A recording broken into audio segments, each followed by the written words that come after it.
I totally forgot. Totally dropping 6 spots. I don't show up in week 1 here, and I don't do anything. Charlie with the like, I really appreciate you here. Coming in at number 11 is going to be Matt here. Another team that didn't show up this week here. I really don't know what he's doing in fantasy football. I still don't know what he's doing. How he won in this league 2 years ago is unbeknownst to my brain here, so I have no idea. He drops 2 points here. Amanda Lynn with the like too. I love you, baby. So here comes the first biggest drop that we have here in the league this year. It's going to be Rob coming in at number 10. Rob coming in at number 10 here drops 7 spots right there. He drops 7 spots. He's a little bitch. It's alright though. Coming in at number 9 is gonna be Nate. He drops 2 points here. Still don't really understand Nate and his whole team and his whole choice of life here, so I have no idea. Number 8 is gonna be Monica. She drops Trace points. Trace. I learned some Mexican language. They call it Españoli. And when I was down with tequilas and my senoritas, I learned a little Spanish and I met a friend named Senor Mac. He'll be coming on pretty soon here. To be decided in the coming weeks here, but he will be making an appearance with a lot of tequila. So, coming in at number 7 is going to be Broderick's, who makes a 5-person jump here. Broderick's here. We'll talk about his team in a little bit here. Nothing too crazy though. Number 6 coming in with Mike here, going up 2 points here. Had a decent game.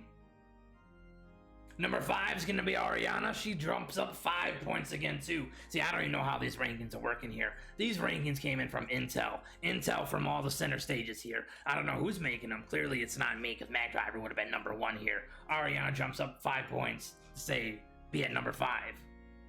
Now, number 4 is going to be Amanda. She stayed the same. Really don't know how to feel about Amanda here. Because a couple things here.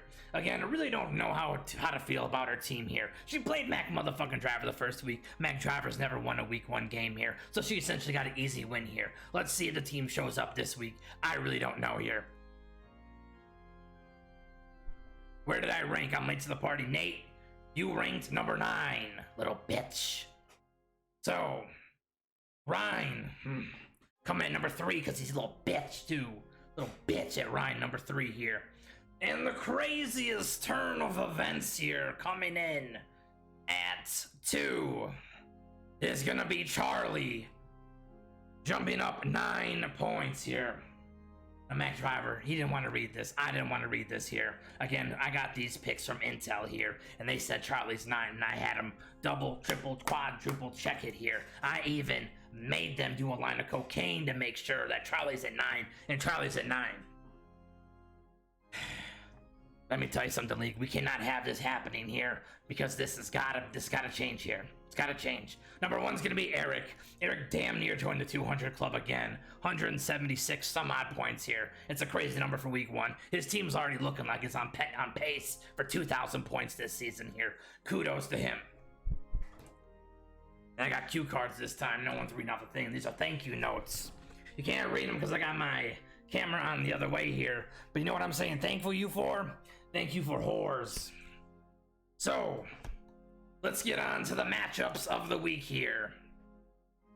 This is a very particular, interesting week of fantasy football, because out of our 6 games, we have 4 games that are decided by family members. That is the first time that's ever happened in the Poop Shoot history.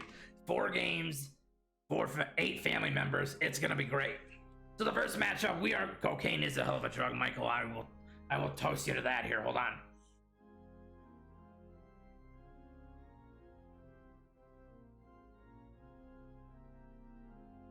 So the first game is going to be myself, MacDriverr, against Ariana here. First of 4 family games here. I'm going to predict MacDriverr myself is going to get the win here because I'm MacDriverr. And then some key points of this game here. Will my team actually show up? I don't know. I barely broke 100 points. Who even knows? And then for Ariana, she's got Derrick Henry going against the Legion of Doom. Well, which they used to call Legion of Doom, but going against the Seattle Seahawks in the 12th man here. The 12th man can still suck dick, but that's alright. Second matchup is going to be Monica versus Rob here. We're going to pick Rob for the win. Rob is definitely going to turn it around this week. I feel it. I know it. Couple key points to this here. Monica picked up the Philadelphia tight end. I don't know who the fuck that tight end is. I didn't even know. I have no idea who that motherfucker is here. Kyle Phillips to the like. I appreciate you, baby. And then a key another point for Rob's team. He's got Mitchell at running back for San Francisco. I don't even know who Mitchell is. That team is more beat up again than a French hooker with no teeth and one leg and a nib for a fucking arm here. So let's see. The second game of family is going to be Eric versus Amanda here. Eric, I really like the Cardinals defense. That's one of my favorite pickups of the week so far. We'll talk about that a little bit here. Now Amanda, Aaron Rodgers and Aaron Jones here. Are they actually gonna bounce back? But for this game, I am gonna pick Amanda because Amanda's gonna keep the winning streak and derail Eric. Our third game of family, it's going to be Matt versus Mike. This is personally my matchup of the week here. Rosinski versus Rosinski. Polak versus Polak. It's going to be a hell of a good time here. Matt, he's got Shaquan DeFondalon, Barkley here. Again, I don't really know if Barkley's going to show up, and I just had intel tell me that you don't expect Barkley to get a whole of a load of carry time and run time and receiving time in this game here. Mike's still got one of the best wide receiver tandems again in Devontae Adams and Julio Tulio Jones here. I really think Jones and Adams are going to pop off this week, especially Devontae Adams going against the lowly, toly-boly, little shit-ass Detroit Lions. And our fourth and final, I'm got a hold of myself here. Our fourth and final family game of the week here is going to be Broderick's versus Ryan, and it's simply going to come down to who am I picking and why. I'm picking Broderick's because Ryan's a bitch.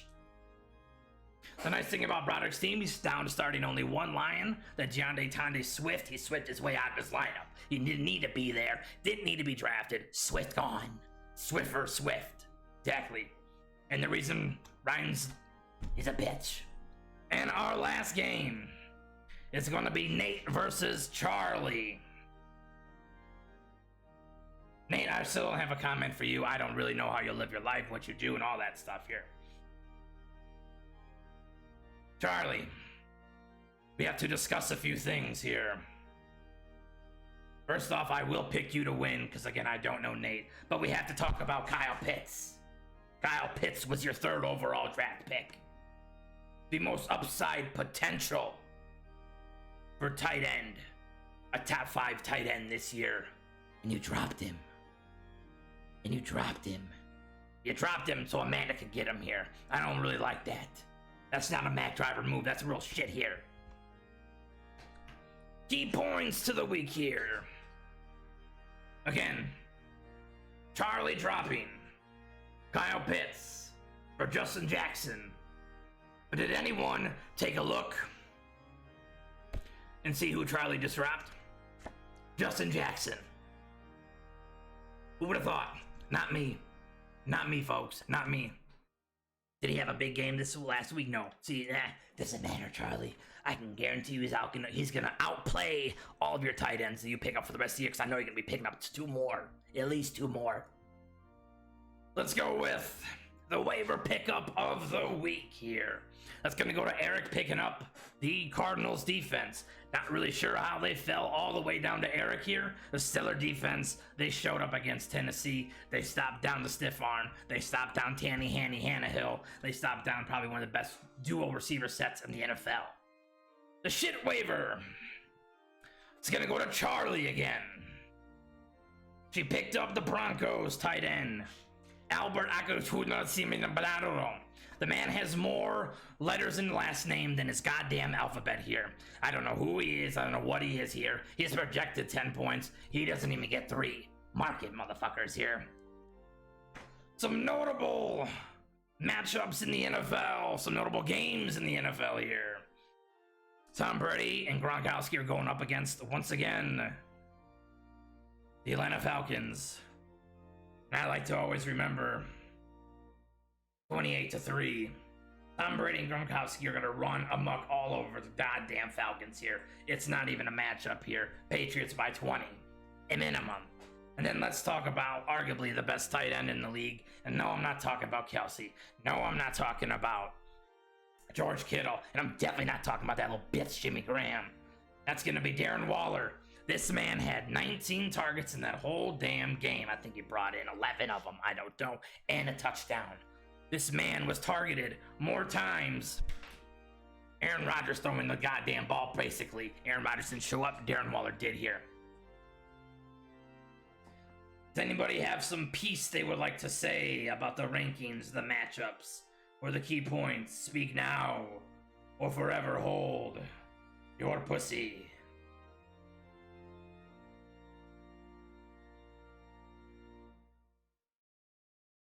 Fantastic. Listen here, motherfucker.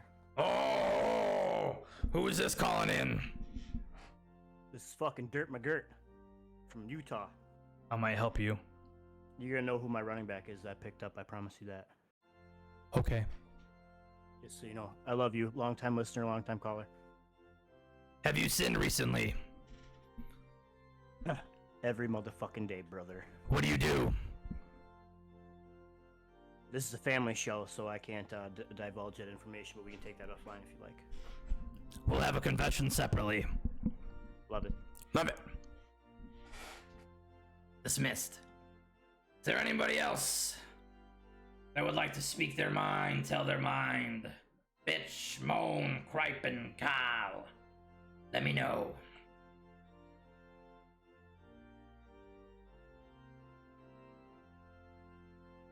This will conclude episode 2 of the MacDriverr Fantasy Football Show. Good luck to everyone except Ryan, because you're still a little bitch.